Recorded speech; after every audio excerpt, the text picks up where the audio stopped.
सुप्रभात भरोसे वालों, स्वागत है आप लोगों का एक और नई वीडियो में। और आज हम एक तड़कता भड़कता और खतरनाक मुद्दा उठा के लाए हैं जो कि चल रहा है इंडियाज गॉट लेटेंट। यानी इंडियाज गॉट लेटेंट आखिर में बैन तो हो ही गया है, लेकिन देखो इस पे और ओपिनियन देने के लिए मेरी उम्र बहुत छोटी है, मैं बहुत छोटा हूँ इस शो पर ओपिनियन देने के लिए, लेकिन सरकार से छोटा नहीं हूँ मैं, जस्ट जोकिंग। लेकिन बाकी जो बात है इंडियाज गॉट लेटेंट के, मैंने अभी कुछ सोच के नहीं रखा, मैं जो भी है बस दिमाग में चल रहा है और बहुत सारे क्वेश्चन भी उठ रहे हैं।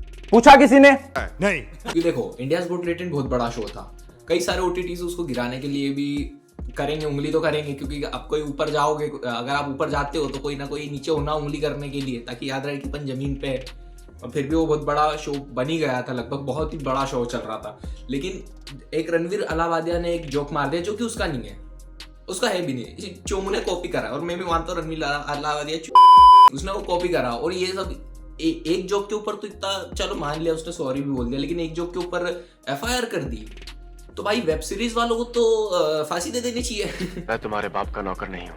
नहीं। तो एक शी करके वेब सीरीज कोई सी थोड़े दिन पहले देख रहा था मैं, उसमें वजाइन जो मतलब फीमेल ऑर्गेनिज्म होता है वजाइन, उस पे उसको बिच्छू बोला गया है, तो फिर तो उसको तो फांसी होनी चाहिए ना। वो भी किसने बोला है? वो मिर्जापुर में वो दद्दा और अद्धा वाला सीन है ना, जिसमें वो दद्दा का बड़ा वाला बेटा है, बड़ा वाला छोटा वाला एक ही, वो तो वेब सीरीज में मिर्जापुर में वो हीरो है भाई साहब उसमें। और ऊपर से भाई साहब रेप केस कहाँ गए? गवर्नमेंट को रेप केस नहीं दिख रहा है। अतुल सुभाष केस पुणे वाला क्या हुआ? खैर बहुत सारे टॉपिक है ऐसे तो, लेकिन ये मेन टॉपिक है, कुछ नहीं हो रहा उनका। वो पुणे केस काट ठोक के चले गया, घंटा कुछ नहीं हुआ, जेल खाली पड़ी अभी भी। लेकिन हमारे यहाँ ऐसा ही होता है। मैं कसम से ये बोल रहा हूँ भाई साहब, ये अगर मेरे और मेरे दोस्त की चैटें देख लेते, वॉइस नोट भी अगर लीक हो जाते तो हमको तो फांसी का बस पूरा परिवार रहा यार, मौत से इसको डर नहीं लगता मेरे को जिंदगी में सिर्फ। बहुत सारी बात है इस पे बोलने के लिए, लेकिन अभी हम बात करने वाले हैं इंडियाज गॉट लेटेंट से भी एक डार्क शो के बारे में, जिसका नाम है इंस्टाग्राम रील्स। तो आज हम जिसकी बात करने वाले हैं वो है सेजल। मरना तेरे को डर नहीं लगता? नहीं। यार शुरू से शुरू करते हैं बिना किसी बकवास के। के बाद बहुत लोग बोल रहे थे तेरी शक्ल तेरी मां से बहुत मिलती है, कल तो मेरे पापा भी बोल रहे थे तेरी शक्ल तेरी मां से बहुत मिलती है, तुम लोगों को क्या लगता है? फर्क इतना है कि तेरी मम्मी को अंकल कंट्रोल कर रहे हैं और तुझे नहीं कर पा रहे हैं बेल्ट से। इंडियाज गॉट लेटेंट के जो ओनर यानी कि समय राणा का शो है, समय राणा दूसरे नंबर पे आता है डार्क कॉमेडी के नाम पे, ये आते हैं पहले नंबर पे। मैं मोटी थोड़ा कम था, ठीक है खाती हूं। देखो फ्यू वाला कम बोला था, स्पम वाला कम नहीं बोला था, ध्यान रखिए। कंट्रोल। मैं तो ये बोल रहा हूं कि पापा मम्मी को प्रैंक करूंगी, चलो देखते क्या होता है। मम्मी पापा मैं प्रेग्नेंट हूं। गॉट लेटेंट से पहले इसे बैन करना चाहिए, सरकार को इंडियाज गॉट लेटेंट छोड़ के इसे देखना चाहिए। मैं तो ये बोल रहा हूं कि पापा मम्मी को प्रैंक करूंगी, चलो देखते क्या होता है। मम्मी पापा मैं प्रेग्नेंट हूं। प्रेग्नेंट औरत को भी मांग रही थी, कह रही थी मेरा बच्चा होने वाला है, मेरे पास 1 रुपया भी नहीं है, तो मुझे लगा मुझे इसके लिए कुछ करना चाहिए, तो मैंने इसको 2 पैकेट आईपीएल की बस उस दिन आई पिल अंकल ने आंटी को खिला दी होती तो आज ये दिन नहीं देखने पड़ रहे होते उनको। सेजल की शक्ल और कंटेंट देख के सिर्फ एक ही चीज आती है, उल्टी ही। तीसरे नंबर पर आती है हमारी काजल पांडे। तो काजल पांडे का आपको पहले भी बना चुका हूं उस पर तो वीडियो, खैर देख सकते हो आप, इसे देखो, ये भी मजे ही आएगी इसमें भी। लोगों को दरारों में झांकने का बहुत शौक। तो इनसे मिलिए, ये है काजल पांडे। वैसे तो इनका नाम काजल कपूर होना चाहिए था, लेकिन सोसेली है ना, शौक होता है, और अगर उनके सामने दरवाजा खोल दो तो पूछने भी नहीं आएंगे। पहली बात तो दरार में दरवाजा नहीं होता, और ये इसी के कारण फेमस है क्योंकि इनकी लॉजिकल बात है।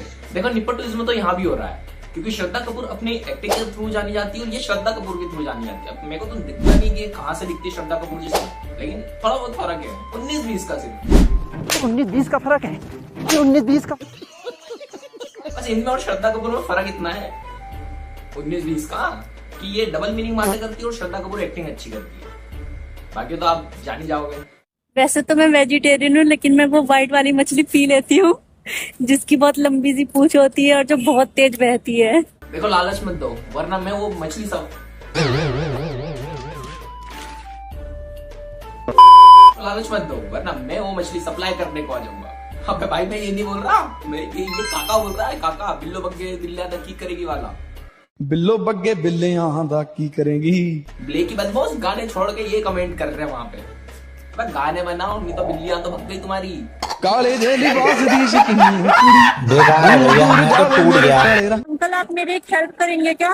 वो इस दवाई में लिखा है कि इसको पीने से पहले हिलाना पड़ेगा, तो क्या मैं तेरे घर वाले तेरे को मारते नहीं है क्या रे?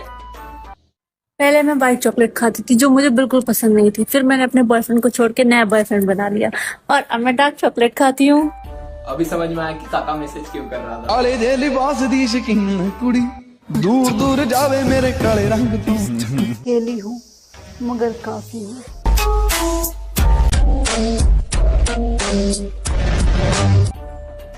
अकेला तो मैं भी हूँ। नोटी हो रहा के बहन। देखो रील भी वही रहेगी और इंसान भी वही रहेगा, सिर्फ मैं गाना चेंज करूंगा।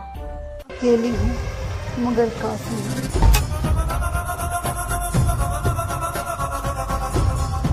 यार ये मैंने म्यूजिक वाला काम किया, मेरे को भी नहीं समझ में आया, लेकिन खैर छोड़ो, किसी को हेट देने की जरूरत नहीं है। ये सिर्फ वीडियो एक मजाक के पर्पज से बनाई गई है और फटाफट अगर पसंद आई हो तो फटाफट लाइक करो, शेयर करो, सब्सक्राइब करो। बाकी जय बाबा की।